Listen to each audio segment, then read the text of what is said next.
So Tony had this Umbro coat, and we were working together, and they put us out in plain clothes observations, just us two. And we were, as you can imagine, a bit thick as thieves, and we were thinking we were Starsky and Hutch all over Burnley Wood, Bruncher. And there was a report of a car that was travelling. It's either been nicked or a disqualified driver or something.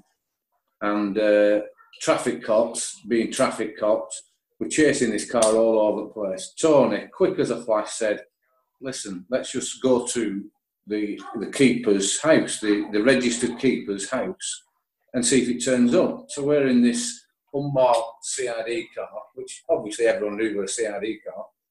We parked up round the corner, and this car turned up right outside the house. So we get out of our car. This lad gets out of the car. I don't know if it was drunk or disqualified or it's stolen or whatever, but it turned up, and we're thinking we're everyone. Tony says, I'll go and get him. You tell everyone to come and assist us. So I'm on the radio. Yeah, whatever call signs. This lad's here. Yeah, Tony was just going to detain the lad. And Tony, Jez, quick, just come and you go and get him. But yeah, Tony's just going to get him. There's no dramas. Tony, what's up? Let's go and get him. Just go and get him. I said, what's up? And this lad legged it. Look round, Tony had got his jacket fastened in driver's seat of the car.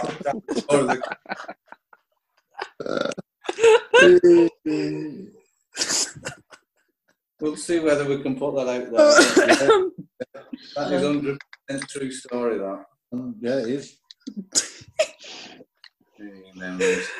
Oh, dear. It's a Tuesday night. We're trying to fire all these podcasts in, as many as we can, to get some people out there.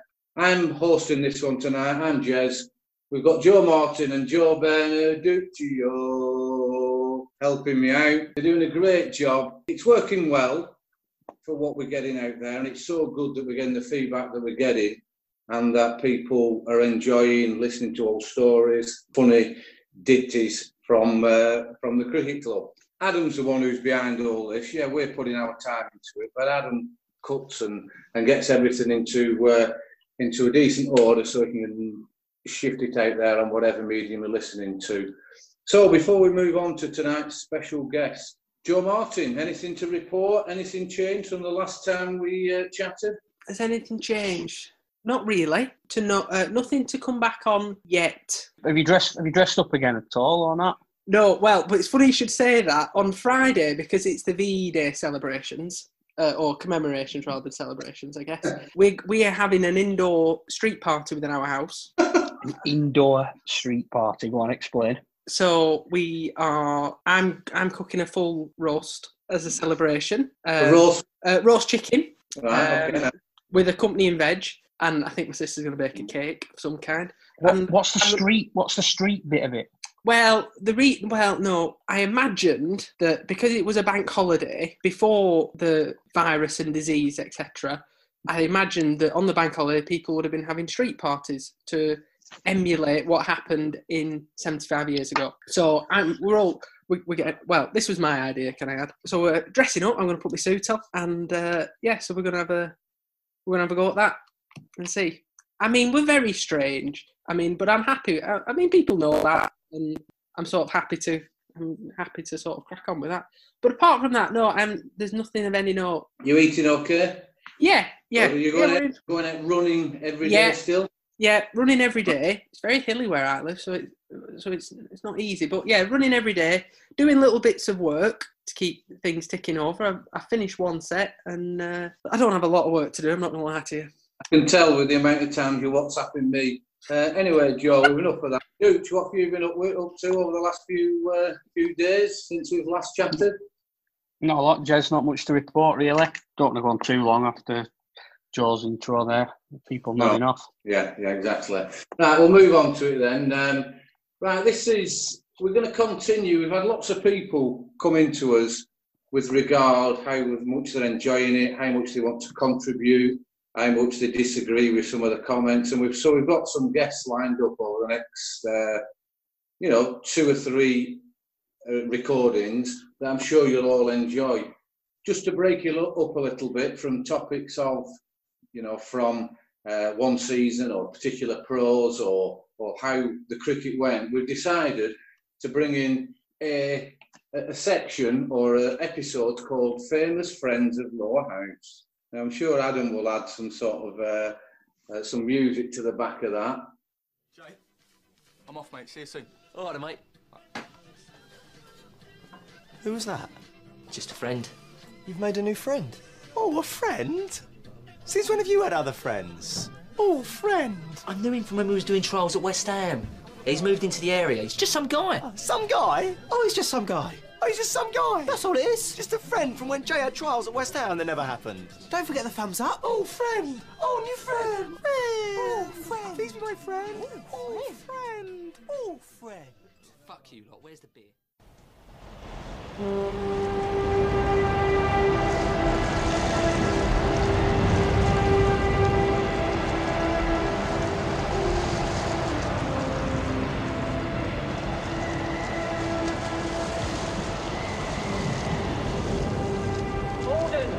Gordon, send more house to save the house.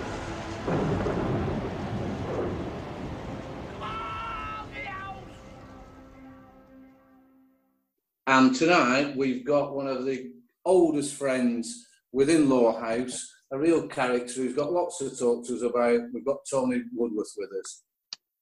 Well, yeah, I'm very well, thanks. Yeah, just keeping busy, going out walking. What about you? Are you still working?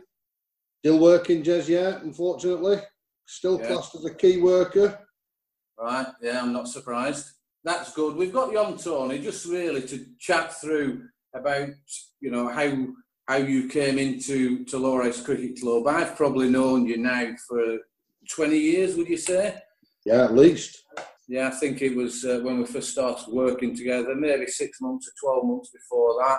And, it's been an absolute pleasure to know you and to be with you and be friendly with you, and to some of the times we've had together, whether it's sport or not sport, whether it's social. So really glad that you could come on and just chat about your career in sport, etc. Have you had a chance to listen to the podcast much over the Lowerhouse podcast? I've listened to the last few, Jen, and I think they're absolutely outstanding, and like I say, great insight into the Lowerhouse and what goes on, and the camaraderie between the players over the years, and as we all know, it's in history how things have changed since I joined. Well, not just because I joined, things turned around. I'm not saying that. Have you got any observations on any of the stuff that have come out the last few podcasts, Tony? Any of the stories that you've heard? Yes, Joe, I have. Is that where you'd like me to just start? Well, you can do, yeah. So you might as well. Well, the first one, Joe, I was a bit disappointed in you saying that I wasn't very strong. Cricket wasn't my strongest forte. When, back in the day, in my schoolboy days, I opened the batting with Michael Atherton, and I like to think I earned that. But I had to make a decision, whether it be cricket or football, and unfortunately I chose football, which, looking back, I should have perhaps gone to cricket, but never mind. The second one, which I know people have tried to clarify, but first-hand experience was the Stan Eaton story at Rishton. It was a fantastic knock by Jacques Rudolph, which I'm sure we'll come on to later. We'd amassed 230 odd runs, and as you know, at Rishton, the changing rooms are virtually next to each other. And as much as Stan was captain, Stan wanted to rally everybody, but decided we were going to have a huddle on the pitch, which we'd never heard of in them days, which we did. We went out early, had the huddle on the pitch, and Stan was giving this Churchillian speech about, they've only got one batsman, they've only got Russell Worley. If we get Russell Worley, Pro can't bat, we'll roll these over, and so on. So we set that. I think Jez was bowling. It was only my third game in the first team, and set the field, and Stan was at goal. I don't know where he's got third slip from. Stan was at a gully position, and as Jez was about to run up, Blaise shouts across, Matt, do you think, after what we've said there, that Russell's only got one shot and he's going to give us a chance early on? Do you think Stan should be there? And at first I thought it was a good tack by Blaise to get into Russell Worley's head, and wind him up a little bit, which Stan bit and said, "No, I'm the best fielder, I've done this and I've done that." And of course, Jez bowls his first ball out swinger, wild slog by Russell, right off the edge, straight to him, and he spilled it. Where this 6 foot dive has come from, and it only left his hands when his elbows hit the floor, I do not know. And he was ridiculed from the side. I'll never forget 2 great stalwarts of the Lancashire League and Rishton Cricket Club, Eric Worley and Frank Martindale, were sat on a bench. Yeah, they were, that's right, yeah. Ridiculing Stan from that moment on, at which point it really, really got to him. And he turned around, did Stan after a bit, and he said, "Have you two not got a nursing home you can go and sit in?" Well, that's a bit of truth on that one. And I listened on my way into work this morning. I listened to Matt talk about the 2004 season. Well, I wasn't playing then, of course. Things had turned around and they were becoming a successful team. But I was quite interested in listening to Matt when he kept saying, "I can't remember many of the league games. I can't remember this. I can't remember that." And I've got an explanation for that as well. It's because after every game, me and Matt would probably have 10, 15 pints. And by midnight, we were sat on the bench on the corner of Greenbull Road, Lowerhouse Lane, waiting for Planet Pizza to deliver our supper. That's true. If Matt wasn't there, Tony, there was the odd occasion they used to deliver it to your house, didn't they? Oh, always. Always. Yeah, they'd walk in and leave it on the... Leave it. They had a key, I think. Fantastic, Tony, fantastic. I love the observations, and you're clearly all over this and listening to it and wanting to contribute like a lot of others. I'd like to just get into your career, your sporting career, as when you were a young lad. I've done a little bit of research, which I've never really done on you before, because obviously what you tell me is always the truth. And Tony does actually feature on Wikipedia. It says that Tony is a former professional footballer and was born in Manchester in 1968. It's quite scant then what it says, but it says Tony made his only first team appearance for Burnley in the 0-6 home defeat to Hereford United. Well, we know, Tony, there's more to discuss than just that defeat. And as you just mentioned there, how you played with Michael Atherton, probably something Joe Beneducci's never done after criticising you. But then you ended up playing Lancashire League cricket in the first team, and quite successfully, might I add. So I'd be interested to know, for me, Tony, I'm sure a lot of the other people who are going to listen to this, just describe how, as a schoolboy, later as a schoolboy, where you got into being a good enough player to be scouted and to become an apprentice or a professional footballer. Just tell us a bit of background about it. Well, again, I'm from, as it's quite right, I'm born in Manchester, so I presume that Lancashire was very much, schoolboy football was the same as Manchester. We had a town team, which was Manchester Schoolboys, but you were allowed to play for Sunday teams as well. And in them days, if you were deemed good enough, from the age of 14, you could sign what they call affiliated schoolboy forms. I suppose nowadays they have the academies, but they take you a lot earlier. But 14 was the legal age that you could sign for a professional club, and that sort of tied you to that club for training. And then they had first option to sign you as an apprentice. As you can imagine, the clubs in that area, the big clubs, City United, and then you went down to Bolton, Oldham, Wigan. And I was fortunate to sign for Oldham at schoolboy forms, which again, like I say, tied me to Oldham up until they decided whether they wanted to sign me as an apprentice or not when I left school at 16. Right. Didn't really, as much as I used to go and train over at Oldham every week, they didn't really have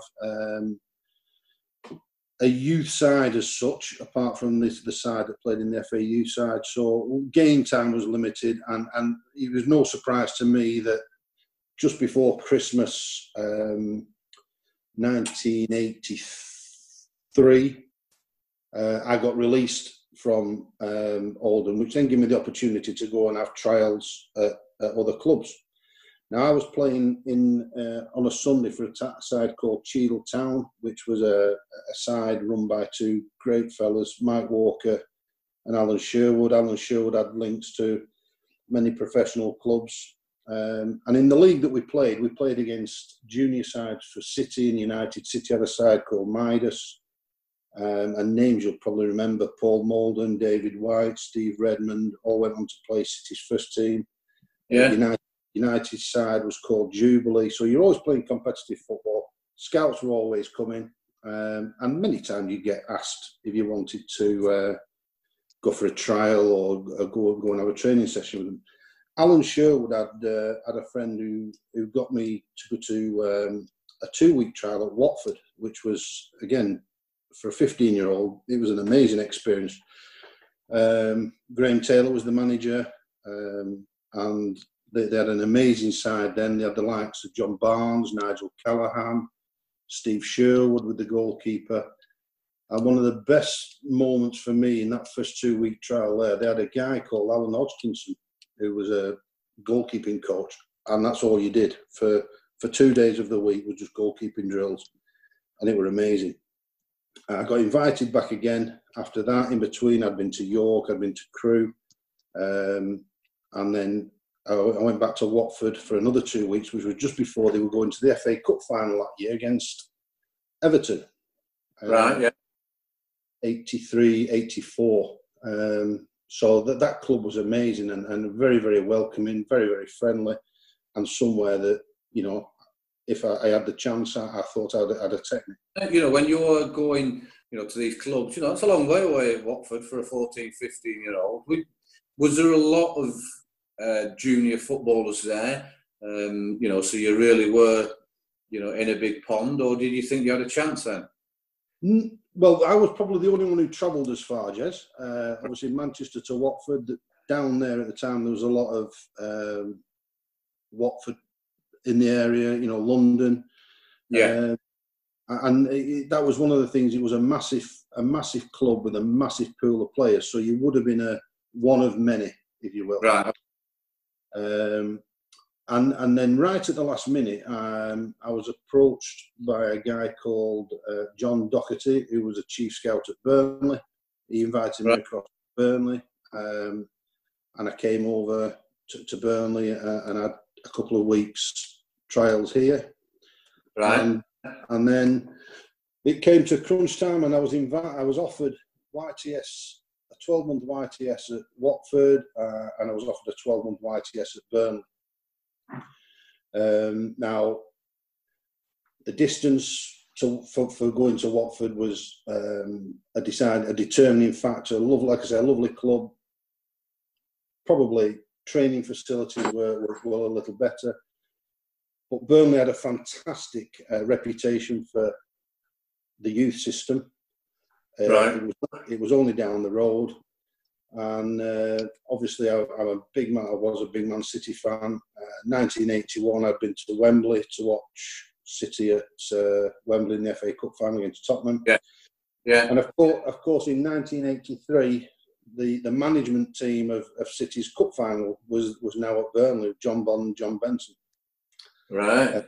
Along with many of the Cup final squad: Jerry Gow, Tommy Hutchinson, Kevin Reeves, Dennis Stewart, Jerry Gow, Steve Daly. These were all at Burnley now. So yeah, I do remember that, Tony. So what? I mean, I don't know why. The City staff, the backroom staff, came to Burnley. That obviously influenced you a lot, did it? Well, amongst other things, Jez, like I say, the reputation Burnley had for the youth policy. It was never going to be as big a squad as Watford, so if we were going to have a chance, it was probably going to be at Burnley. And for 1 year, the proximity of Burnley to Manchester compared to Watford to Manchester, I think, yeah, that sort of swung it. Yeah, yeah. So you signed up for the Clarets, the YTS for the Clarets. Yeah, 1984. I'd been out of school probably 3 weeks when got brought over to Burnley to join. You know, and like I say, and I make no bones about this. It was a childhood dream to even have an opportunity to join a professional football club, and I'm sure many young boys dream of it. And I feel so privileged to have done it, and actually played for a club as fantastic as Burnley. Didn't turn out as well as what I'd like, but and I think you know what I can tell you and what I can talk about tonight is what a difference it was then, and probably what a poor state, through nobody's fault, what a poor state the club was in compared to how things have turned around now, and you know, and how well they are doing now, and the facilities they've got now. Yeah, so you would have been then. Well, 84, you'd have been 16 and a half? 16, yeah, I just turned 16 in the March. Left school. A house on Hollingreve Road, I believe? Yeah, moved into digs. The club provided digs for you when you first come over. I moved in with a couple called Anne and Sam Burgess on Hollingreve Road. Again, lovely couple, very, very welcoming, looked after us. Unfortunately, Sam had been taken poorly, so Anne was preoccupied with looking after Sam quite rightly, but she still wanted to have the young footballers. And so there was me and another lad from Manchester called Carl Cloran, first year YTS, and also living there was a young professional called Phil Malley, who was a lad from Newcastle. I got very friendly with, and he did a lot for me and looked after me an awful lot in my time at Burnley.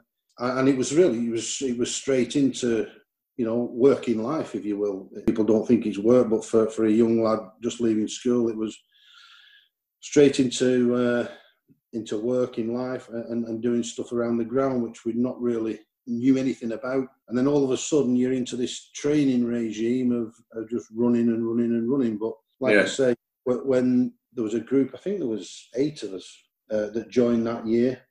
Probably the most notable of our group was Ashley Hosking, who was a local lad from Huncote, went on to play the first team. There was a lad from Ireland called Peter Gray, 2 lads from Scotland, Donald Duncan and Gordon Conley. And there was another goalkeeper, a lad from Blackpool called Sean Gotto. There were 3 apprentices who were second-year apprentices. So that was the nucleus of your team. They'd had a clear out of most of the first team, but we still had some real names. Mickey Phelan were there, Derek Scott were there, Vince Overson, Billy Hamilton, Brian Flynn, Kevin Hurd had joined. And like I said, John Bond was the manager. So, you know, for my first few days of meeting them, it was unbelievable. You know, 3 years ago, I've been watching them at Wembley, and now you're sharing a football pitch and the changing rooms and a working environment with such people. But as a young apprentice, you soon realise that, you know, you're just a bit of a lackey, and the jobs that you had to do on a daily basis. You had to be at turf for 8:30 every morning. You might know these names, you might not, but George Bray, legend of the club. George was like kit man, and Muriel would have all the kit packed ready in bags. We'd have to load it onto the minibus, get down to go. Am I boring you, Joe? Me? No, I'm trying to plug my charger into my laptop because it had fallen out. Never bore me, T. Get down to Gawthorpe, you'd have to put the kit out. You know, every player would have his own towel, jockstrap, shorts, you know, various sizes for various people. You'd have to get the boots ready. You'd have to have a big pot of tea ready for them for when they walked in. Make sure the balls were pumped up. You had to make sure the bibs were clean. You know, you had all these whole task of jobs to do, and that's before you did any football and before you did anything yourself.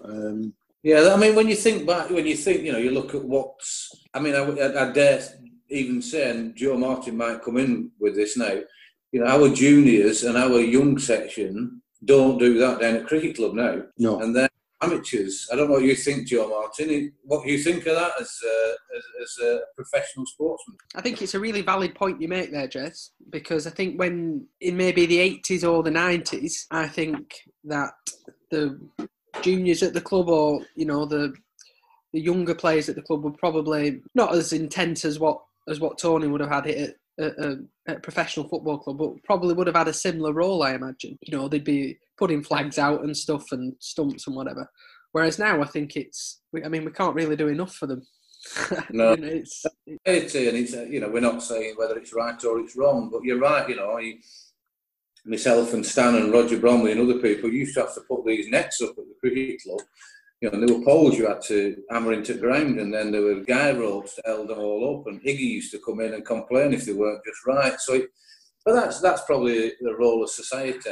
Tony, you are renowned for your humour and what a character, and maybe some would say a prankster. Did you learn anything in those early days, as far as what you brought forward with you when you were only 15 and 16 from these older, experienced players? Again, you look back and people do call that time of the football club as being the worst times of the club's history, and I can fully understand that. But from my time being there, I can honestly say every one of them give their all. Maybe we just weren't good enough as a group, but they were a fantastic bunch of players, and I think all they ever did was give the best and give 100%, which is I think speaks a lot. One thing I did, and it nearly cost me my job, was we used to have to go across to, because we were on YTS, you had to do a Wednesday afternoon education. Right. And ours were at Blackburn Rovers, so we had to go over to Blackburn Rovers every Wednesday afternoon and have this session with the Blackburn apprentices. And as you say, a bit of a prankster. I emptied a salt pot into a player's pocket, and he took exception to it and emptied it onto the Blackburn Rovers flag or emblem in the carpet, and it all kicked off. So we all got paraded. On the next day, and I held my hand up, which was probably the best thing to do. And it taught me a lot that if you've done something wrong, hold your hand up, because I held my hand up, it was like a warning. But I can imagine if I'd have denied it. Yeah. So that was a calm me down for a little bit, but soon got over. So then we, as you said, 1984, there's some great players still there when you look at the names of them. But you're right in, goodness knows, I don't know whether you knew what were going on in the background. You're obviously only very young then, whether you've looked at it since. I certainly don't know why it went through that stage. Because how many managers went through that next 2 or 3 years, Tony? Well, you're right there, Jez. I mean, it's only probably after I'd left and 10, 15 years later, when you see how the club had turned around, that you realise how bad things were. In relation to managers, like I say, I went in 1984. John Bond was the manager. John Benson was his assistant. Never really got to see John Bond that much. And after pre-season, he resigned for whatever reason, I don't know. John Benson was given the job for the next season, and he had a guy called Ian McFarlane work with him. Kevin Reeves was badly injured. I think he'd broken his hip, so he couldn't play first team, so he sort of took on the role of youth team coach after the end of that season. So that was the 84-85 season, which they were relegated from Division 3 to Division 4. They then lost a lot of players. Mickey Phelan went to Norwich. Vince Olsen went to Birmingham, I think. Derek Scott went to Bolton. So it was a really, really depleted squad then. And it was clear they had limited funds, 85, 86. Martin Buchan was appointed manager. He brought with him Tommy Kavanagh. Tommy Kavanagh was renowned or famous for being the right-hand man to Tommy Dock at United. Martin Buchan was a lovely fella, but again, for some reason, whether it was pressure, he packed in after pre-season, so never really got into it. Tommy Kavanagh took on the role of manager for that season. He sort of took Joe Gallagher with him as his right-hand man. And then Tommy Kavanagh packed in at the end of the 85-86 season, and Brian Miller came back 86-87, when again we had a really, really depleted squad. And probably through that Tommy Kavanagh season, it was probably one of the best for me, because that's when I was offered professional terms and signed my professional contract. But also, Tommy Kavanagh hated losing and pulled. We had the Central League side, which was obviously the reserves, and Tommy Kavanagh hated losing, and our reserve side were forever getting beat. But the experience you used to get from playing in that Central League was unbelievable, and a stepping stone to the first team, because you were playing alongside your pros that were coming back from injury, or you're playing against pros that were coming back from injury, and playing at a very, very good standard of football on football grounds. So when Tommy Kavanagh pulled the side out of that and then he resigned because he was having health problems, it left the gulf between first team and the youth team. So there was no in between. So you were going from under 18s to the first team, which was a massive, massive gulf. And again, that's when the club, you realise the club was in dire straits really, because we had, as a youth team, you had no structure. You know, bless him, Arthur Bellamy, a fantastic fella, a fantastic servant to the club. He was like tripling up as Brian Miller's assistant, the groundsman at Gawthorpe, and running the youth team during the week. They had no dedicated coach for the youth team that played in the Lancashire Youth League on a Saturday morning, and it got that bad where, you know, players who weren't involved in the first team squad would have to take the youth team on a Saturday morning. Really didn't really have any interest in it or any knowledge, or, you know, which was a bit demoralising for the young lads. But that's how it was. And when you look back, and I mean, you look what they've got today, and I'm not knocking the kids who are there today. I'm not knocking the club, but, you know, I had a quick look at the thing today. The under 18s have a coach, an assistant coach, their own physio, their own strengthening coach. The under 23s have the same. You know, we couldn't even have one coach. Thompson has it just outside the D. Thompson shoots! Burnley are 2-0 up. They lead 3-0 on aggregate. And Burnley are Wembley bound. It's Thompson's volley above Marcus Hanneman. The Clarets have never won in an Against Stadium. They're on course to win tonight. I follow Burnley, I'm proud of it. We sing wherever we go. I'll fly the flag for my hometown, yo. It's up to Wembley we go. We are Burnley FC. Oh, I love you so.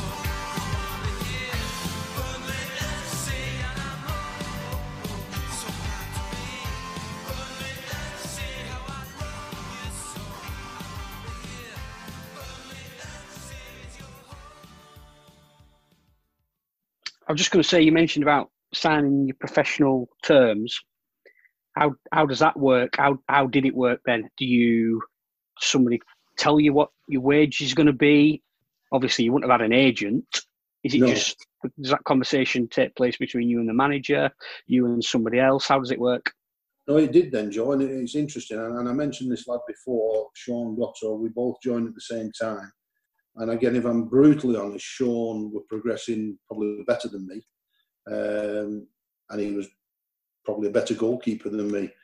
Unfortunately, when it came to decision time, Sean was a bit older than me, so they had to make the decision about Sean first. And I was convinced he was going to get offered professional terms, which really would have kiboshed my chances of a professional contract. And like I say, Tommy Kavanagh was the coach, and he was very, very old school, was Tommy Kavanagh. And he hated goalkeepers wearing gloves because, you know, in his day, it was a pair of cotton gloves or nothing. And he used to make us train with no gloves on, and it was really, really difficult. And Sean, this particular day, had a nightmare in training, and Tommy Kavanagh giving him so much stick, which he did. You know, he did that regularly, but then he would, you know, as soon as the whistle went to say training was over, that was it, everything was forgotten. He was your best mate. But he used to call you like Al Jolson and, you know, get them fucking gloves off and all. Anyway, Sean had had a really bad morning and booted a ball in anger, and it hit Tommy Kavanagh on the back of the head. and I can only guess that was the end of his career, because. And miraculously, he didn't get offered a contract, which was a shock to me, and I'm sure it must have been a shock to him. And then I got picked, probably the week after, I got picked to play in the FA Youth Cup fixture against United at Turf. We got beat 2-0, but again, I had one of them games where everything they hit towards the goal, I stopped, whether I knew about it or not, and I got taken in the next day by Tommy Kavanagh, and he said, I want to offer you a professional contract now. Initially, they only offered me the contract to the end of the season. And you're right, Joe, no, we didn't have agents then. You could have contacted the PFA, but I didn't feel it was worthy of contacting the PFA. So I spoke to Joe Neenan, who was the first team keeper. I explained to him what they'd offered, and he just said, well, you know, to be honest, he says, you want another year. if you can get this season and another season, he says, then, you're not got a bad do. So I went back and asked them if they would consider giving me the additional season, and they came back and said yes. So it was very much, they told me what they were offering me. It was up to me whether I accepted it or not. And what were you then? 17? Yeah. 17. Yeah. It's bizarre, isn't it? A 17-year-old lad having to negotiate with these hardened professional sportsmen in the contracts. How times have changed. Yeah. Yeah, I think they get agents virtually now as soon as they signed a professional contract. It's. Tony, don't answer this if you don't want to. But how much was it for? My first year was £50 a week. £50, but the club paid for me digs. All right, happy days. But didn't buy you boots or goalie gloves? No, they didn't. Allowed them. When you were an apprentice, you used to get a chitty for £30, which you could take to a sports shop in Burnley. So it was either Malcolm Yardley's or on Hall Street or Cockers. They were your choices. And you used to get £30 twice a year to go and get your boots. And obviously as a keeper, I got an additional 30 to go and get some gloves. When you signed in the professional ranks, it was down to you. And you were given a list of contacts for Nike or Adidas. And you can imagine the Dear John letters that I got when I wrote asking if they were interested in sponsoring Tony Woodworth at Burnley. I think I've still got one of the letters from Nike, actually. Those vouchers they used to give you, the £30 vouchers, is it right? Once you got your first one, the 6 months later you went in and says, "Are a chance for one for Belfield's chipper?" Belfield's wasn't all right, Joe. Belfield's wasn't open then, Jez. It was Todd Road. I used to go. Todd Road chipper. So Tony, you sign your first contract. You're there. You're now in the first team. It's quite unbelievable that you've got a first team squad of whatever, 15, 16, 17 players, and then a few injuries, suspensions. The club have nothing to call on, but basically youth team. What was your first experience of the first team and being involved with these top professionals?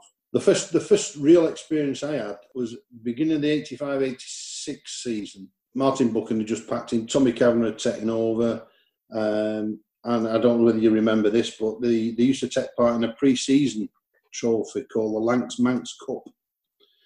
And it was all the Lancashire teams, and then the final, you got to the final, you'd get to go and play on the Isle of Man in an exhibition game. And in beginning of 85-86 season, Burnley got to the final against Blackburn Rovers at Ewood. And obviously in them days, it was only one sub. Right. Not like they have now, they have 5 subs and they've got to have a sub-keeper, or they can have a sub-keeper. But they relaxed it for that game to say that because it's a pre-season competition, you could go to, you could have subs. So I was named on the bench at Ewood. Right. And in the lead up to the game, it was all, obviously I wasn't here at the time, but the last time they played at Ewood, the Burnley fans had wrecked the stand and brought the roof down and set it on fire. So there was all this hoo-ha about, how you've got to conduct yourself and how you've got to behave. And so that was my first involvement with the first team. When we got beat 1-0, I was on the bench, obviously warmed up on the pitch, caught on the pitch at half-time, obviously never going to play. And then, I can't think when it was, I think it was 86, I was a professional then, I'd signed professional forms, and I got told that I was in the squad to play at Exeter, April 86, and I had to be, Joe Neenan was injured. I had to be at Turf Moor for something like 6 o'clock in the morning. And again, just a sign of the times and how poor the club was. You didn't have, no player had his own tracksuit. It was a pool of Adidas tracksuit that the club had. And if you were travelling long distances, you got to wear one of these tracksuits. But because I was the youngest, I was left to the last to get my tracksuit. So everyone else turned up, got there, make sure it fit. And I was left with whatever was left, which didn't fit me. Probably fit me now, but didn't fit me. And I looked all right, going. So John Enan's injured, Tony. So you think at this stage you're playing? Yeah, I think I'm playing, and I only found out the day before. So nervous all the way down. I mean, nowadays they go the night before, don't they? Or, you know, all the way to Exeter. We were stopping at Weston-super-Mare for a pre-match meal, which was all new to me. So we get to this hotel, Weston-super-Mare. We sit down, and everyone's getting put in front of them. You know, waitresses are coming out, beans on toast, and Phil Malley had put his hand up and whatever. And there's a girl walking around with like scrambled egg on toast, and no one's taking it. And I'm thinking, well, I've not even ordered. Well, they've not even asked me what I want. And someone says, "Oh, Joe Neenan normally has scrambled egg on toast. that'll be Tony's." So again, you know, I just got what Joe Neenan had probably ordered, thinking he was going. And it was only then, from the journey from Weston-super-Mare down to Exeter, that Tommy Kavanagh spoke to me and said, you know, you do know you might be making your debut today. I've got every faith in you, blah, blah, blah. But, you know, I'll speak to you when we get to the ground, which was, you know, you might be making your debut. I didn't really understand that. But when we got to the ground, they'd signed a guy called Dennis Peacock on loan from Doncaster Rovers. And he had all been, you know, kept hush-hush in case, you know, they never got approval or Dennis Peacock didn't want to join. But he did. So it was an experience, but I never played in that particular fixture. They won 2-0, and we had a good journey back in my big Adidas tracksuit. Fantastic. And then obviously we then move into the last season, which again was a very, very, very difficult season for everybody. Looking back, like I said, there was no Central League side. The squad was depleted when you look at it, and it was a difficult time. And coming into '87, at the turn of the year, we had a very, very, very bad frost, freezing conditions, so training was hard. And then the first team had arranged, if you remember, in them days, Preston North End had a AstroTurf pitch. Yeah, I remember it. Yeah. And they managed to arrange to try and give them a bit of a run around and a proper match. Preston agreed to let Burnley use the pitch against a Blackpool side. Now Blackpool were 2 divisions higher than I think. Some great players: Paul Stewart, Alex Dyer, I think Sam Allardyce were playing. So the first team weren't in training. I was told to go and train with the youth players, which was a running day for them. So I went and did all the running, and then we were doing shooting, and then I suddenly get called by, I think it was Arthur Bellamy, who said, "Go and get your kit together, you need it at Preston." And I said, "Needed at Preston? Why am I needed at Preston?" He said, "Well, I think Joe Neenan's injured and there's no keeper." So I got taken over to Deepdale, full of mud, straight into the dressing room, straight out onto this pitch against Blackpool's first team, and we played this fixture. And I know you'll believe me, Jez, but others won't. I had a really, really good game. Yeah, and we drew 2-2. So you know, Brian Miller was the manager. Said, "You did very well. Have every faith in you. No problem." Then the week after, we were in a trophy called the Freight Rover Trophy. Yeah, which again was local clubs and a chance to get to Wembley. And I was told that morning in training, you're playing tonight at Bolton, Burnden Park. So fortunately then I had a chance to tell my parents. My mum, my dad, my auntie Val all managed to get to Burnden Park. I got them tickets, and I was just overjoyed, you know, making my first team. Well, it was my first team debut. I know people don't see it, but for me, that was the pinnacle of my footballing career, and it just felt good to be part of the team. Bolton were a great side. They had an attacking duo in them days called Georgie Garney and Tony Caldwell, who was scoring goals for fun. Derek Scott were playing for them, and we went 1-0 down, which was not my fault. And then all of a sudden, probably about 30 minutes in, there was a fog started descending on Burnden Park, and it got worse and worse and worse. And I must admit, I didn't even know we'd equalised. But at half time, it was 1-1, and we go into the dressing room, we're having a cup of tea, And then, Brian Miller's giving us the talk saying, you're doing really well, just keep going, just keep playing. And, they're not causing any problems. Tony, you've got it sorted at the back. And referee comes in, he said, I'm calling it off. Right. What do you mean you're calling it off? He said, well, it's like, you can't see the other end. You can't, from the halfway line, you can't see the goal. Anyway, we went out and you couldn't. And there was no sign of it lifting, so it was abandoned. So that was that written off. And then, of course, that was on the 20th. That was on the Tuesday night. Had the day off on the Wednesday, training Thursday. And I just presumed Joe Neenan would be back fit for the weekend. He was in training on the Friday, thought nothing of it. Obviously, he had to report to the game on the Saturday as normal, so you had to be at the ground for 1:30, 2 o'clock. And for a 3 o'clock kickoff. 3 o'clock kickoff, yeah. There were no meeting for meals or anything like that. It was straight to the ground, make your own way. And as a young pro, you used to get 2 complimentary tickets for every game. And there was always a gaggle of people at the players' entrance. Like, have you any tickets, Tony? Have you any tickets? And 9 times out of 10, I'd just give mine because parents never used to come over if I weren't playing. And on that particular game, a good friend of ours, Frank Entwistle, was stood at the entrance. Have you got any spare tickets, Tony? So I said, yeah. And this time I didn't know I was playing. So I goes in and Brian Miller took me to one side. He says, Tony, I'm sorry to drop this on you. He said, but you're playing today. Joe's not fit. He said, I'm sorry that you're not going to have time to get your parents over. And, no problem. I was trying to get my mind focused. Oh, my God, I'm playing. But, I did all right on Tuesday. Anyway, so I thought, right, I'm going to take these tickets down. And there's Frank at the end. So I give him the tickets, no problem. Off he tops. I go in, start getting ready. And by this time, the nerves are set. And this is now going to be my Football League debut. And there's no sign of fog.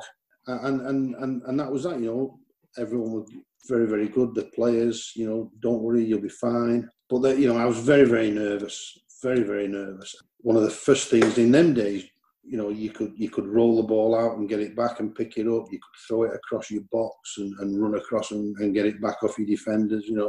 Nowadays you can't do that. One of the first things I did, I threw it out to Darren Heason and he sold it short back to me, and I had to make a sliding save, which gave me a lot of confidence. And then Hereford scored against the run of play, and then probably where it started to really go wrong, the ball came over the top, and I set off to run out to clear it. I was going to boot it, and Ray Deakin, who was a very, very good player, shouted for me to go back.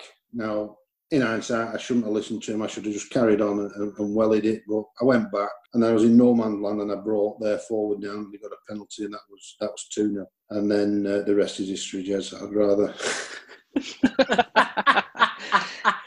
Tony, can you remember anything about the status of the game? Were they at the top of the league? Where were we? Was there anything? No, we were that you can remember about the game? We were probably both languishing towards just above the bottom of the table, Joe, from memory. We were. I don't think at that time in January, I don't think we had any fears of being where we ended up. That was just and again, I don't just say this, but at least 2 of the goals were just in the corner that you couldn't get anywhere near. I think they had a lad called Phil Stant who scored a hat-trick.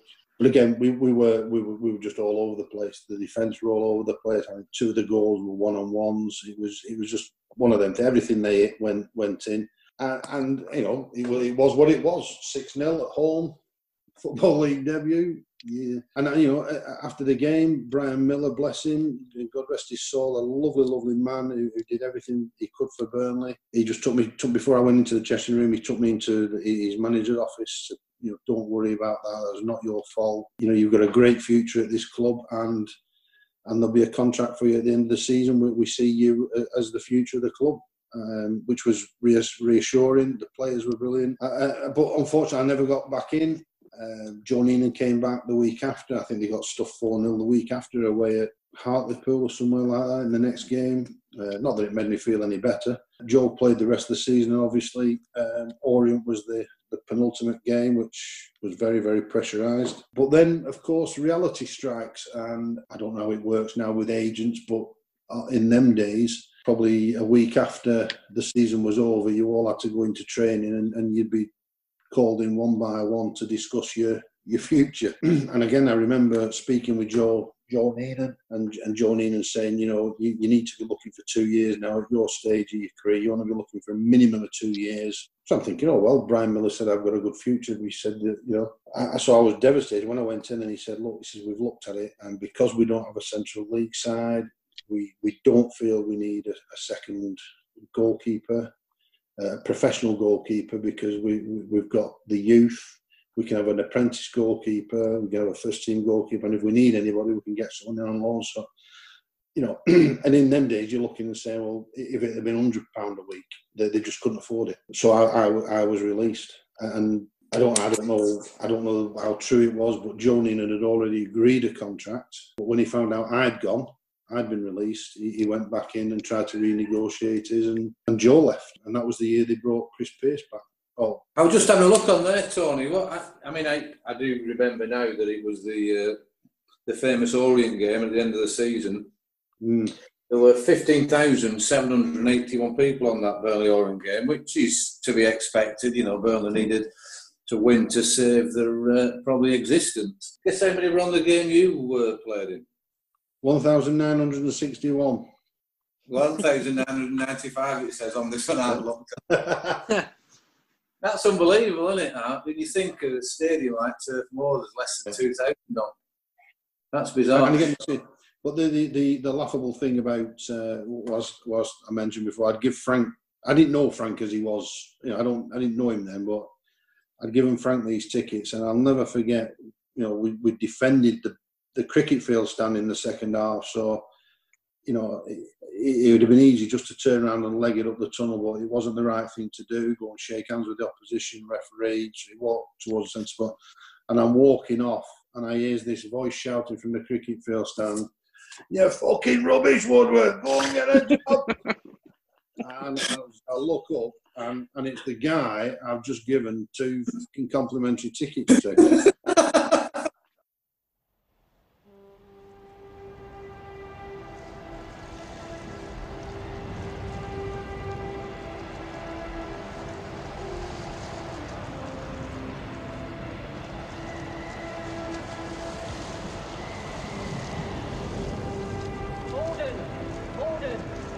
Send more house to save the house.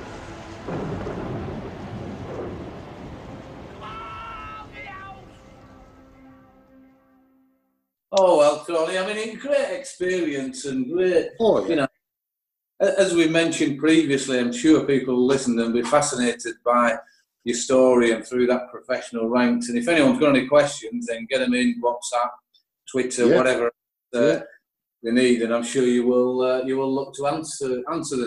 But you moved on from there, Tony. You played quite a lot of non-league football, played football abroad, and it was clear that your career was destined for away from professional football, and that's where I think me and you met, and Stan Eaton met, in the Cops, and fortunately you came to to play cricket at Lowerhouse. I didn't know anything about your cricket when you were coming down to play, and it's only since that we've discussed about you were a good cricketer at schoolboy level. And I think it's fair to say you did offer a vast amount of to the club when you first came. Dude, can you remember when Tony first came down? Because you'll have played a bit of second team with him, would you? I definitely remember playing second 11 cricket. I don't remember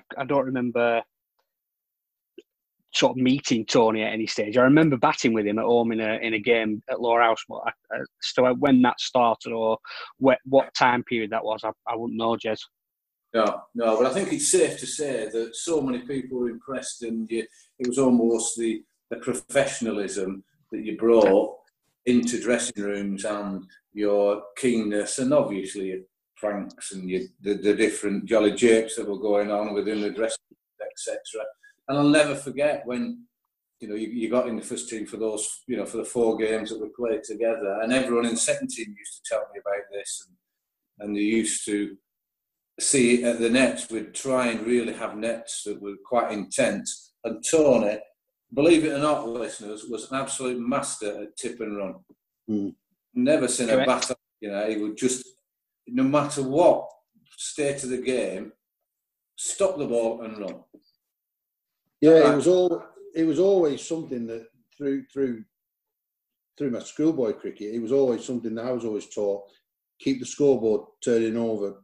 Keep alternating the strike, and again, I was nowhere near. I look at some of the kids that you've got these days, and the quality of them, but I do feel that they miss so many singles and so many opportunities to score by being correct and or whatever. But who am I?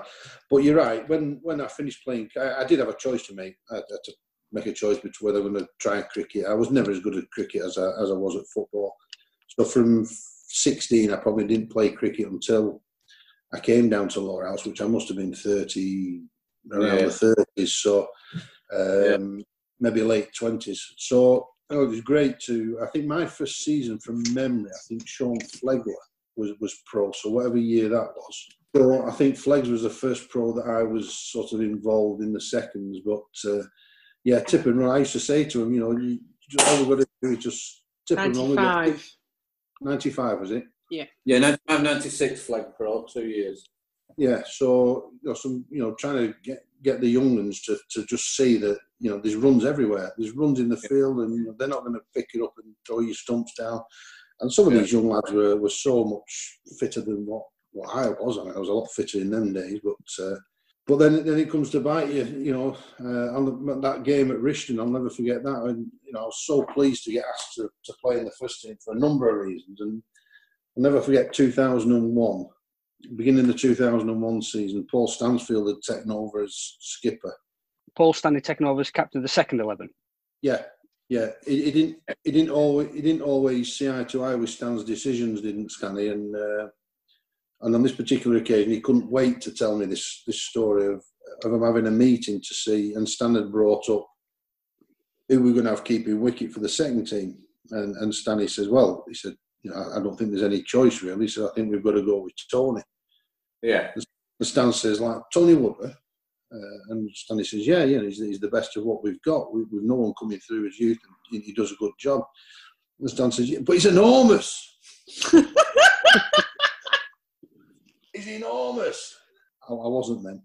But then going into, I used to have banter with Stan all the time. We used to play with Stan at football, in social stuff and all that. And he'd never agree with you on a footballing point. And I'd always just say to him, Stan, what standard have you ever played at? And it became a standing joke. So when I got into the first team at Lowerhouse, I think the first game was Ramsbottom at home, which we lost. Yeah. We then played Accrington away. Yeah, that's right. And I wasn't required to bat. Yeah. And then there was Rishton, and I was down to bat number 10. Yeah. And it was one of them games where Jacques were taking the side apart, but we were losing wickets quickly, trying to post the total. And it was clear my time was going to come. On padded up on the balcony, and Matt Stanley's in with Jacques. Jacques was probably 4 times as quick as Stanley, and there was no surprise when he ran Stanley out. Yeah. And I got up to go to walk down with about an over to go, and Matt Oates, who's captain, says to me, he didn't look me in the eye, he just said, Tony, he said, let Johnny go. And Johnny Russell, I'm thinking, Johnny Russell can't bat. Johnny Russell can't hold a bat. I can tip and run. I'm the best at tipping and running. So I never said anything. Obviously, a team player. Jacques sees the innings out. Johnny's not out when he comes in. We actually tie that game, as you know. And in the bar afterwards, I said to Matt, can I just ask you, peeved here? I said, but I just need to ask the question. And once you've answered it, I'll let it go. I said, can I just ask you why you put Johnny Russell in before me? He says, yeah, he can run. They've no idea, have they? They've no idea. No idea. Tony, a lot of years after it happened, but would you like to admit to putting that pie under Terry Small's seat cover at Bake Up now or not? Well, I'll turn it back on you, Joe. Now you know me a lot of years after. If I'd have had opportunity to do something with a pie, would I have stuck it under a seat of tea? Or would I have eaten it? Yeah, Good answer. Good answer. Good point, Tony. Joe Martin, any observations about Tony's introduction to Lowerhouse Cricket Club? Yeah, there's a couple of things for me. When he talks about tipping and running, it's something that we really struggle to coach at the cricket club with, in lots of age groups. And for me, it comes down to awareness. Tony, do you think that although it's a different sport, you have a perception of the game and some awareness of how things are moving within a game and when you played football? Do you think that helped you when you were playing cricket, or was it just something that you were learning when you were younger? I think it was something that was drilled into me, Joe, to be honest. Right. And it was, in them days, it was a case of you've got to keep that. That's how you were taught. I mean, don't get me wrong. We didn't have the batting coaches like you guys give the kids these days. We didn't have the facilities. We didn't have bowling machines as such, and that's what were drilled into me. And don't get me wrong, I look at some of these kids nowadays, and the technique that they've got is absolutely amazing. But whilst I stood there holding the stance, for me, there could be a single. Yeah, absolutely. And when we're looking at, sometimes we look at a scoreboard that we get stagnant in the middle of an innings. I just think we could turn it over. And I'll never forget when I started umpiring, as you know, and I think you might have even played in this game, Joe. It was a young district game. Under 13s against Blackburn. Burnley versus Blackburn, wasn't it? Yeah. And it was at Lowerhouse, and this lad came into bat for Darwin, Blackburn and Darwin. And like say 13 years of age, and he would knock in the ball and he'd say, yes, one, it's gone to his left hand, he's right-handed. And this went on through the game. He were brilliant. And it turns out it was Alex Davis, who now keeps wicket for Lancashire. And not saying that I was anything like Alex Davis, but that was just what I'd sort of been taught. That's how to play the game. I would never have been able to run and say, that's gone to his left hand and he's right-handed. There's a single there, but, the concept was the same, and I do think we do miss tricks in building scores and keeping the scoreboard ticking over by not taking these opportunities. Well, it's funny. I completely agree with him. It's something that's not that I don't do massively in my game. I'm not very good at it. I don't have that sort of foresight, and I don't have that foresight in many things I do, to be honest with you. But it's funny you did mention that game, Tony, because Alex got 100 that game. I can remember it vividly. He got 103, I think, and I got 88. And show off. No, this is going to be a real sort of disparaging comparison. Is that the difference between me and Alex? Well, there were lots of differences between me and Alex Davis. He was good, but his ability to run between the wickets was something that I've never seen before. The majority of my runs came in boundaries or hitting them to deep extra cover, and it took me all innings to get 88. Whereas he was able to negotiate the field with ease. But I suppose it's like anything, Joe. It's having the confidence to, And again, I look at the fielding standards in the Lancashire League first team now, and even in our own side with the likes of Charlie, you wouldn't want to risk taking a single to Charlie. No. And it's obviously knowing your field and knowing the standard of your opposition. And I think that's what Alex Davis had picked up like that. Whether he knew you guys, but he knew. Whether he just observations from, left hand. To his left hand, he's right-handed as a single. Yeah, absolutely. I mean, he's the best cricketer I've ever seen at that. And I mean, we were playing against him all the time. Darwin would beat us, and he would win games on his own. Yeah, that's how good he was. The second thing, Tony, sorry everybody, but the second thing was, obviously you joined the police, and then how did that sort of move you to come into play for Lowerhouse? How did that sort of conversation negotiation go with? Well, I don't think there was much of a negotiation. There wasn't much of a negotiation, Joe. I'd sort of I think if I remember rightly, I wanted to get back into cricket. I'd been down to watch Lowerhouse a couple of times. And again, Jez, you might know this, the pro before Fleggs, was it Craig Light? Yeah, Craig Light was 94. Yeah, I think that's the first time I'd been down to watch. I didn't know anybody then. Yeah. And I'd been down to watch Lowerhouse a couple of times and then played at Belvedere for 12 months with your uncle... David. Yeah. And then I obviously met Uncle Stan, or knew Uncle Stan, and was introduced to Lowerhouse, which obviously we've never looked back. Fantastic. Tony, just a question, just going back a bit, if I can. You know, when you got released from Burnley, Yes. was there no thought of any other clubs or trying to make it elsewhere as a footballer, or was that it?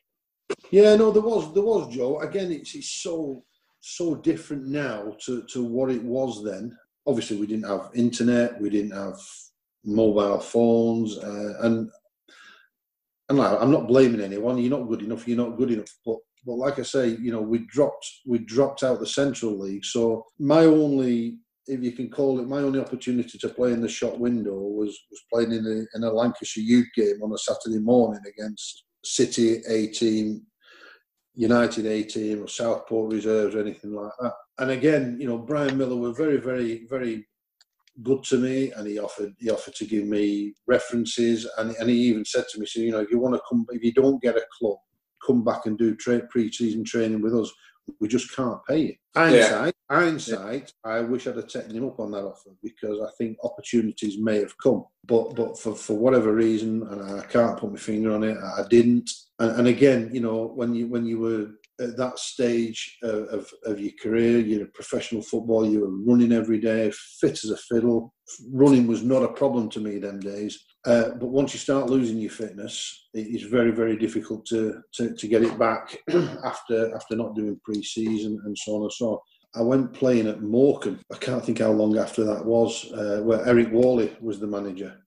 And I really, really struggled up there, because, you know, my fitness had dropped, and then you were only training twice a week. Once a week if you had a midweek game. Sometimes you didn't train at all, but you had to drive from Burnley to Morecambe to train, and I found it really, really hard work, and I just didn't feel up to the standard of playing at Morecambe. And then I got the opportunity to play for a couple of reserve games for Scunthorpe, which again I did, and I did all right. But you were that far down the pecking order, unless you were at something exceptional that was going to be better than what they already had. When their injuries recovered, you were never going to get. You're never going to get snapped up, and you know, sometimes you just have to accept that you're just not good enough for that standard.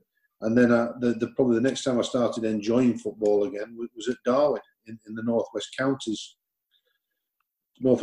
League, where I played under a guy called Ian McGarry, who a real character from Darwin. And I started enjoying football again at the Northwest Counties. And then, like Joe says, I joined the police, and they put a kibosh to that, just really because of the shifts, and you just couldn't commit to playing at such a high standard.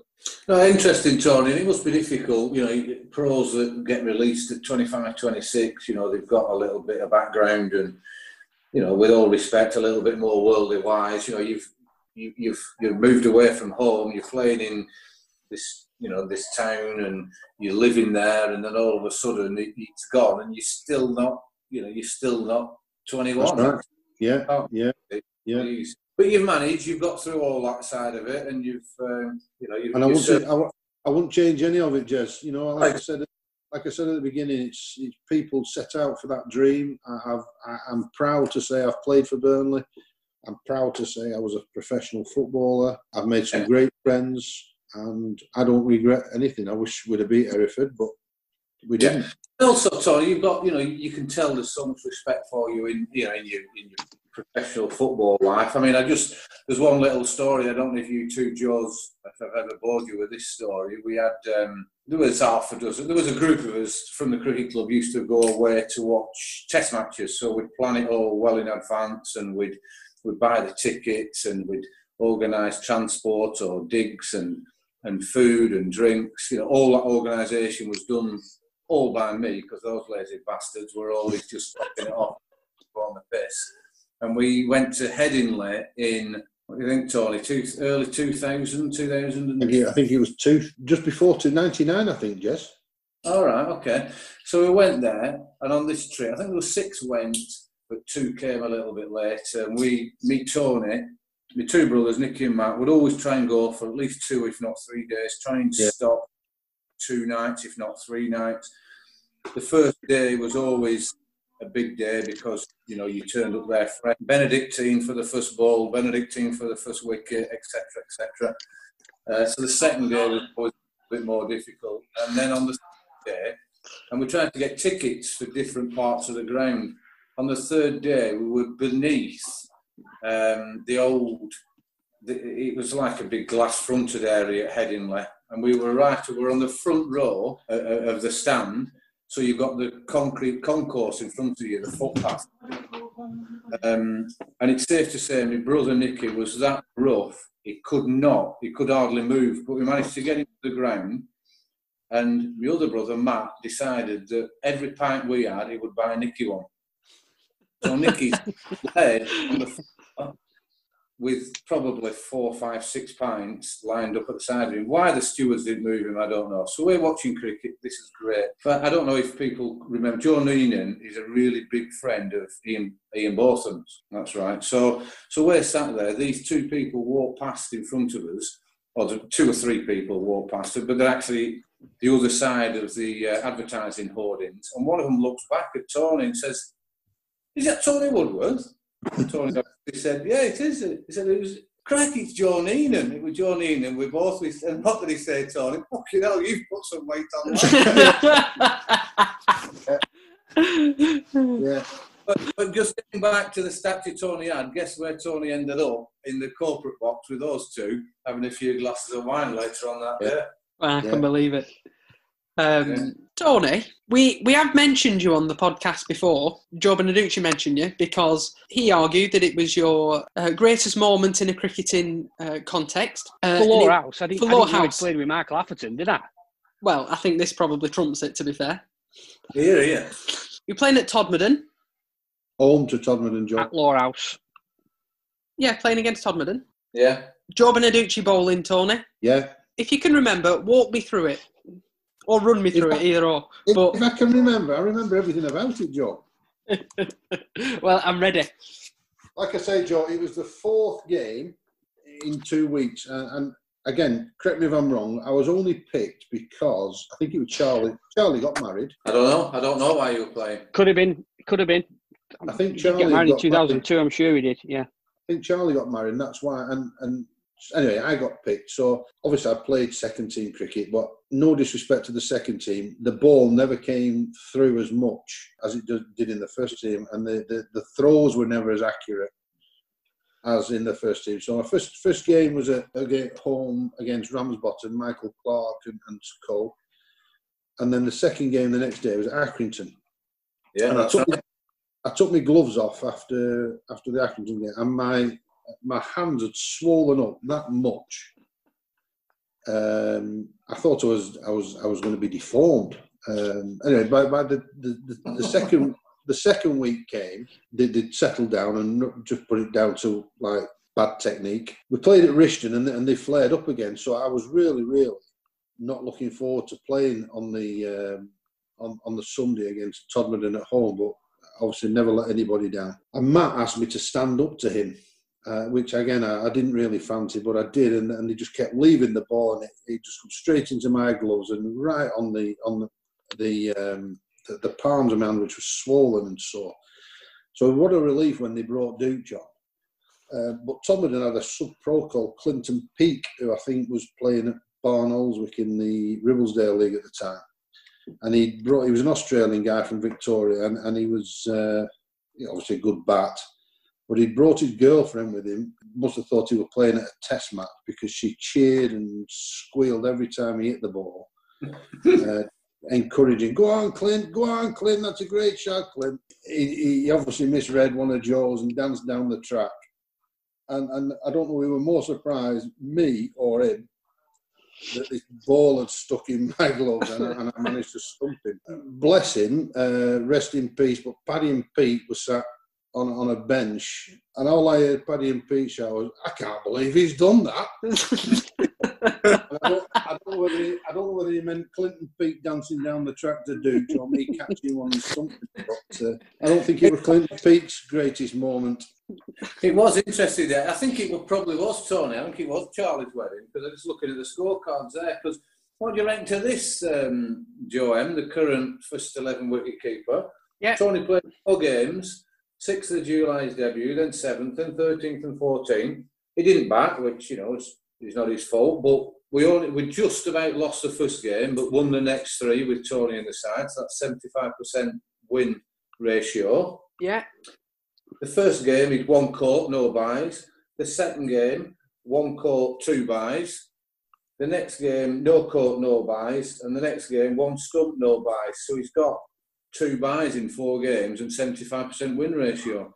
Well, there's 2 things there, I would say. A very underrated wicketkeeper.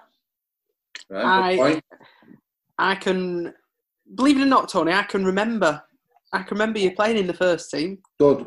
One of the reasons, actually, because I could remember Stanley making his comeback, but I can remember you playing. And secondly, on your point, Jez, is why didn't he play more? I think we had, Charlie was doing a fantastic job because, batter and a wicketkeeper. Tony was holding the second team together, really. I'm not sure what that was like, keeping it more as professional as possible. Yeah, it is a regret of mine that I didn't play with him more.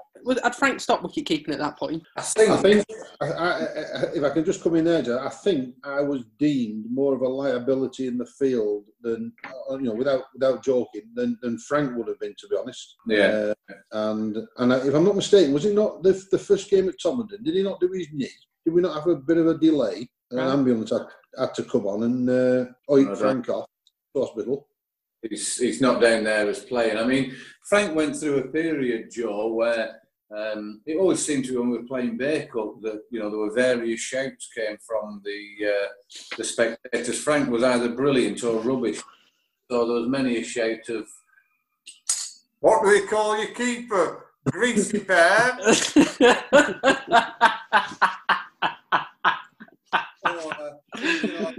I think we've got symbols behind the stage.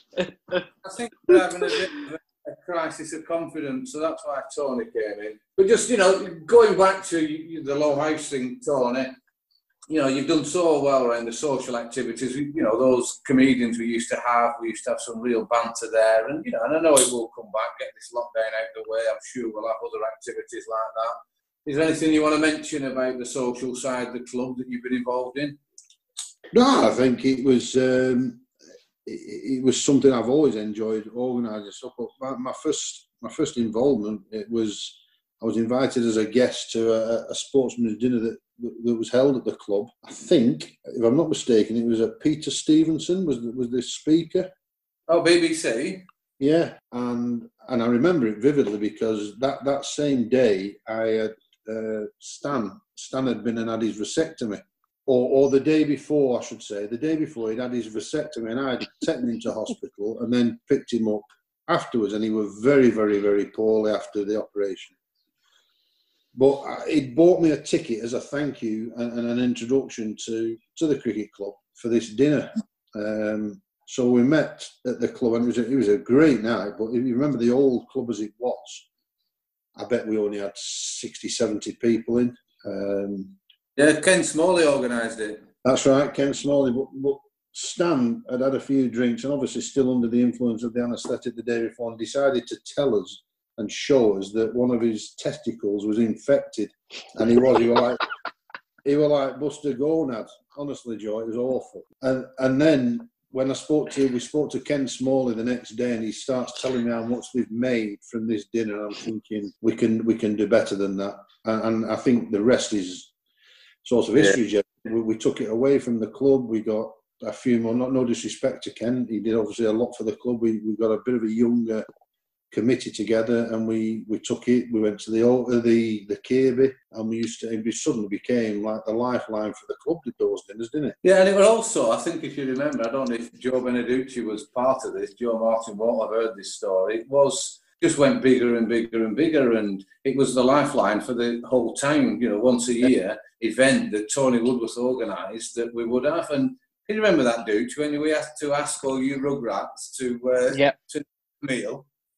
There were 6 or 7 of us who turned up to Kirby in our suits. We were having a pint in bar before dinner, and I can't remember who approached us. But sorry, lads, we've overbooked. Would you lads mind awfully if we gave you your money back and you disappeared? So I can't remember exactly where it would have been. Me, Gav, Charlie, Matt Stanning, Matt Marquis probably, who went around town in our Johnny Russ. We went to Red Line in our suits, and we walked at Red Line, and there was nobody in. DJ went, bloody hell, lads, you could have just brought your bus pass. You didn't need to wear a suit, because obviously we're all suited up for Sportsman's dinner. So yeah, I do remember it quite well. It was, Joe. I think the Kirby said we can cater for 240 or something. We sold 260 tickets, trying to blag an extra, just share the meals out a little bit, and there were about 285 turned up. Speaker then, Tony, can you remember? I think it was either the first one we did was Joey Jones or Frank Worthington. Yeah. It must have been Worthington, because I heard Joey Jones. Yeah. And obviously I wouldn't have heard the speaker that night. Yeah, there were good times, Tony. And you did a lot for us then. And then you're such a personable type of lad. You're in touch with everyone. You don't fall out with anyone. You've got all these contacts that you've got, and you're still regularly in contact with Ryan Harris. Yeah. I keep in touch with Ryan, and I've done ever since he first came over here. Again, a great lad, and I think it's fantastic that he always comes up to see us. And I think the club as a whole has always looked after the pros. I don't think any really pros have a bad word to say about the club, and when they do. But I think Ryan's a bit of an exception, isn't he? To say where he went to. Yeah. Without a doubt. Been chatting just recently about the things crop up within these podcasts, and sometimes it's not put out there, on the format so everyone can listen to. But it would be great to get people like Ryan to come on and give us 15 minutes on this. Yeah. And Joe's going to have a look at Corbus doing it. So if you could do that, you get on with it. Yeah, definitely. But it'd be great to get him on. Yeah, definitely. No. I just noticed today that he apparently he's applied for the South Australia coaching position or something like that. Has he? It said on. I was looking briefly on Twitter at something. I think from speaking to Ryan, I think he's got aspirations of taking that next step. I think he's been dealing with the under-19s recently, and I think he wants to take that next step and become a state coach, or if he ever got the opportunity to become the Australian bowling coach, and why not? Why wouldn't you? Absolutely. He's had his RPL gigs, and he coaching wise. Yes, yeah. Yeah, I'll never forget Tony. When we used to, in the early days when we used to work together, Tony used to have a number of football manager's jacket that he came to work in. One of those that went down past your knees, walking around Burnley like it was happy days. Yeah. And Joe mentioned before getting dressed up to go to a street party on Cog Lane. Do you remember when me and you went dressed up, but it was on Melrose Avenue? Yeah, that's right. Yeah, we did. Yeah, the street party. Yeah. With Danny Devlin throwing tails at us. Yeah. Different kind of suit though, Joe. Thank you for the invite. Thank you for giving me the time. And like I say, it's I hope people enjoy what they've heard and about my career. And I'm not ashamed of getting beat 6-0 by effort. Like I say, I'm proud to play for Burnley, a great club. And maybe an insight into what used to happen for the apprentices compared to what they get now. And like I say, I'm always open. If anyone has any questions they want to ask me about my football career, I'm not ashamed. I'm not shy. I'll tell it as it is. Yeah, fantastic. Really appreciate that, Tony. It's been a real insight. And it might be something that the likes of Dick Stansfield and that group of players that maybe have a listen and see what it used to be like in the days.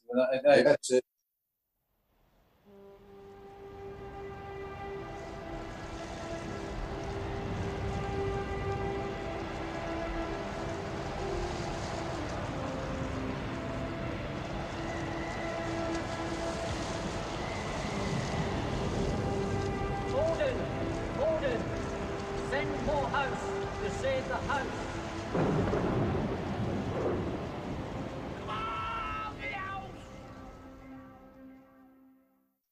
Tony, I was just going to ask you again. I should have asked you this at the time when you were talking about football, but Adam can knit it together if needs be. I just wondered if you hear about people talk about football clubs and drinking cultures. What if there's any evidence of that in your time at Burnley? Yes. Yeah. Okay, fair enough. Yeah, I mean, it were nothing. Like I say, Joe, things have changed so much. They have dietitians now. They have, they get told when they can eat, what they can eat, where they can eat it. We had nothing at all like that. Like I say, the youth team never even had a coach. And again, there was probably a drinking culture. You were expected in them days after the first team game. The first team players were expected to go to the sponsors' lounge. You were expected to stay for an hour. Some overstayed it, me probably being most weekends. And then, again, you'd go from the sponsors' lounge to the Park View. And there was a massive drinking I wouldn't say a drinking problem, but I suppose when you look back as a professional sportsman, you shouldn't do it. But in those days, that's what it was. They had strict rules. You weren't allowed out 48 hours before a game. So if you were playing on the Saturday, obviously you weren't allowed out on a Thursday night. But best night in the Park View was a Thursday night, and Cats, Whiskers, and Annabella's, and it was. A lot of people did it. If you got caught, you got fined. But drinking was part and parcel of the game then. And you living on Hollingrave Road was on your own corner. Yeah. And by then, after my first year, I moved. Like I said, Phil Malley was a very good friend of mine, and his wife Deborah. I moved in with Debbie's mum and dad on Mitella. No, Clarence Street. It was just below the Woodman.